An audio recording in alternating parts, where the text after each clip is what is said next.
Dios les bendiga, queridos hermanos. Les saludo con la rica paz del Señor en este día, dando gracias al Señor primeramente por este tiempo maravilloso que Dios nos permite estar unidos a través de esta clase y poder compartir este tiempo de búsqueda de Dios, de la lectura de la palabra, de escudriñar las escrituras, porque ellas dan testimonio de mí, dijo Jesús.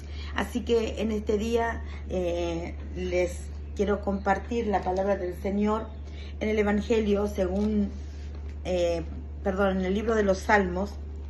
Gloria al Señor. Y quiero dejarles allí un versículo en la palabra del Señor. Bendito sea el nombre del Señor. Libro de los Salmos. Gloria a Dios. Que dice capítulo 55, versículo 22, que dice de la siguiente manera: echa sobre Jehová tu carga y Él te sustentará. No dejará para siempre caído al justo. Amén. Qué lindo es poder echar nuestra carga sobre el Señor en este día, que el Señor nos va a sustentar, ¿sí? Él no va a dejar caído para siempre al justo. Gloria a Dios. Comenzamos con una oración en esta tarde. Padre, te damos gracias en esta hora, gracias por este tiempo que tú nos permites estar en tu presencia. Gracias, Señor, por cada uno de mis hermanos que están allí conectados en esta hora. Gracias por su vida. Te pido una bendición especial para ellos. Ayúdanos, Señor, a escudriñar tu palabra y que en este día podamos recibir esta bendición, aleluya, que nuestra alma anhela. Santo es tu nombre. Gracias te damos, Jesús. Amén y amén. Continuamos entonces hoy con la segunda lección. Es el libro del Evangelio según San Mateo. Hemos comenzado la semana pasada dando una introducción a esta materia. Hoy vamos a ver el libro de según San Mateo. Y vamos a ver cuál es el tema del libro de Mateo. El tema de este libro es Jesús el Rey Mesías, ¿sí? Y podemos ver nosotros, mis amados hermanos, que el único que cumple con la escritura, con las sagradas escrituras, con la ley, podríamos así también llamarle, es Jesús. Jesús cumplió hasta lo último con las escrituras del Antiguo Testamento. Y podemos ver nosotros en este libro según San Mateo la expresión reino y reino de los cielos. Y podemos ver ahí nosotros un tema muy importante que nos está dando a entender el Evangelio según San Mateo. Algo a lo que hace referencia, algo nuevo que Dios quiere transmitir a su pueblo, ¿sí? Dios le habla en este Evangelio según San Mateo. Jesús está allí, vemos al escritor que nos presenta a este Jesús como ese Mesías que vendría, ¿sí? Ese Mesías que había sido anunciado allí en el Antiguo Testamento y que ahora se da cumplimiento en este tiempo. Y vemos, hermano, unos versículos quiero compartirles en esta hora, en el Evangelio según San Mateo, en el capítulo 3 más precisamente. Gloria sea el nombre del Señor. Capítulo 3 de San Mateo, versículo 2, que dice: y diciendo, arrepentíos, porque el reino de los cielos se ha acercado. Después tenemos en el Evangelio en el mismo Evangelio, pero en el 4:17, ¿sí?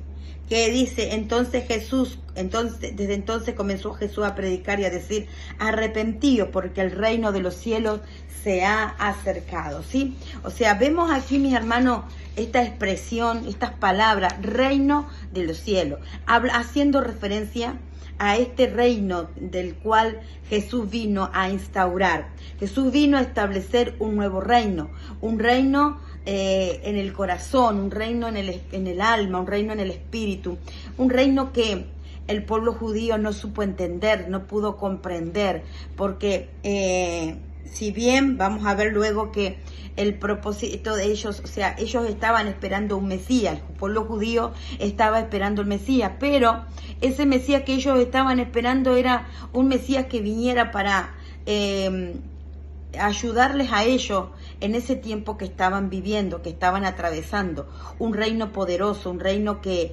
viniera físicamente ellos esperaban que los libertara del pueblo por el cual ellos estaban siendo oprimidos en este tiempo.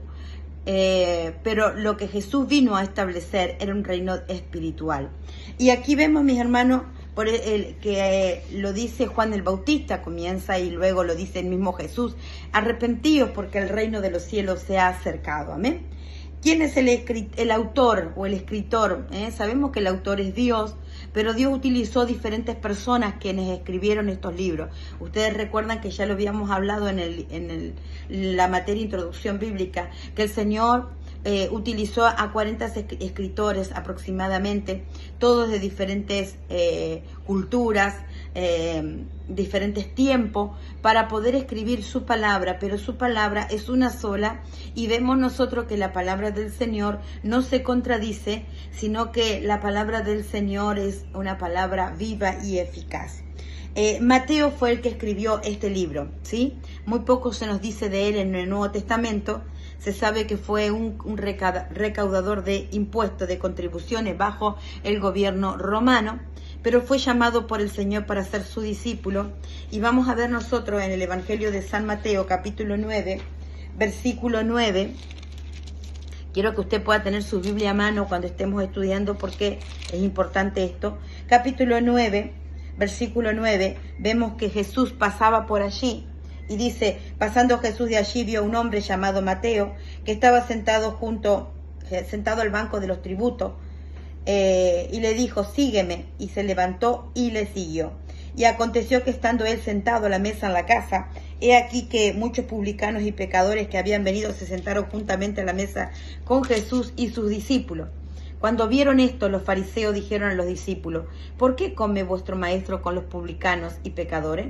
Al oír esto, Jesús les dijo: los sanos no tienen necesidad de médicos, sino los enfermos.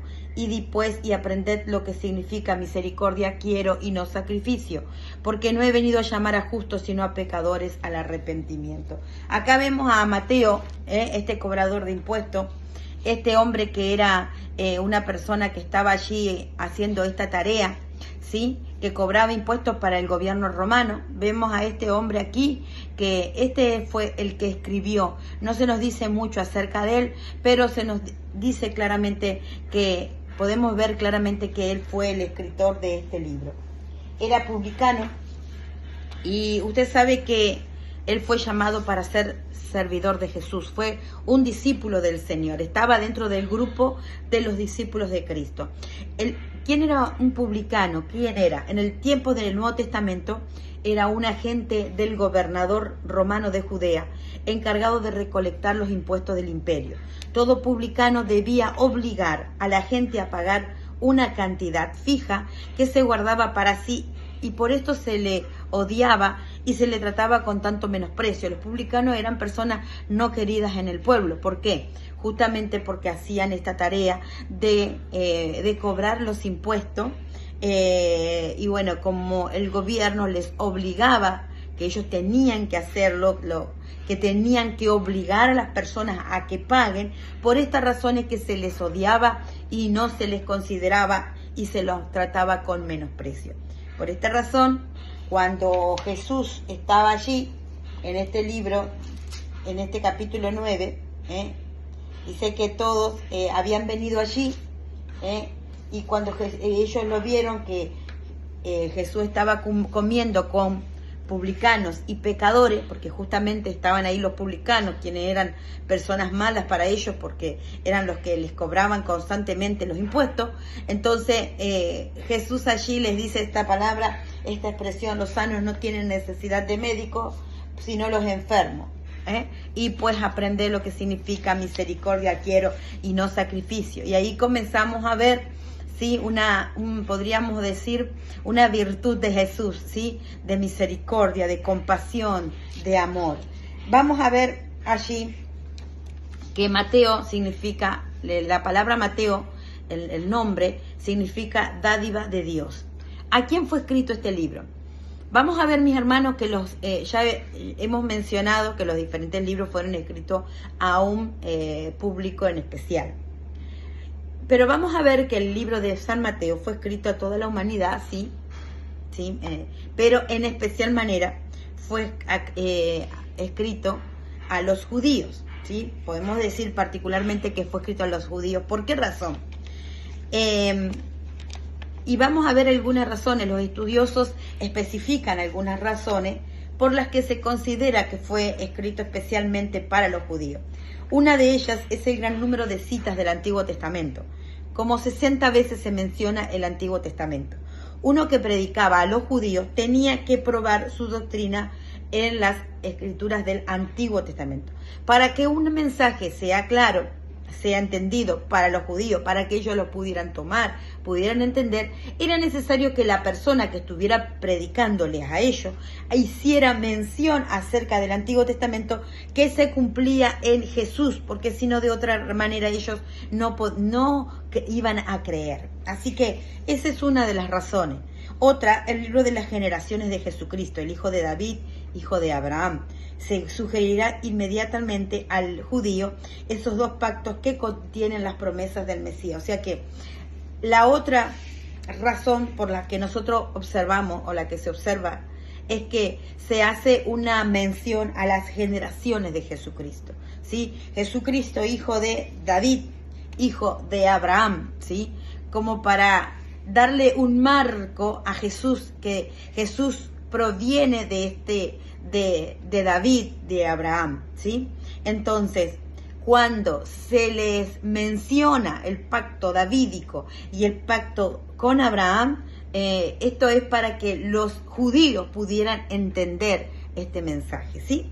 Vamos también a ver que hay una ausencia completa de las explicaciones de las costumbres judías, demostrando que estaba escribiendo a un pueblo que estaba familiarizado con ellas. Quiere decir que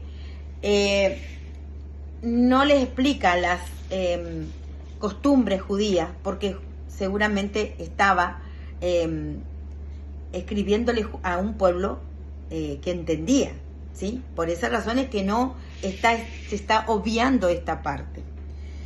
Bueno, después vamos a ver el bosquejo de capítulos y tópicos, ¿sí? Tenemos en el capítulo 1 la genealogía y nacimiento, en el capítulo 2 tenemos la huida, el bautismo en el capítulo 3, la tentación en el capítulo 4, capítulo 5, 6 y 7 tenemos el sermón del monte, el capítulo 8 y capítulo 9 tenemos milagros, el capítulo 10 los 12 enviados, el capítulo 11 y 12 los discursos, en el capítulo 13 tenemos las parábolas, en el capítulo 14 y 15, cuando Jesús alimenta a las multitudes. Capítulo 16, la confesión de Pedro. Capítulo 17, la transfiguración. Capítulo 18, 19 y 20, los discursos. Capítulo 21, entrada triunfal. Capítulo 22, las intrigas de los enemigos. Los ayes del enemigo en el capítulo 23. Capítulo 24 y 25, la segunda venida. La traición, capítulo 26. El capítulo 27, la crucifixión. Y capítulo 28, la resurrección.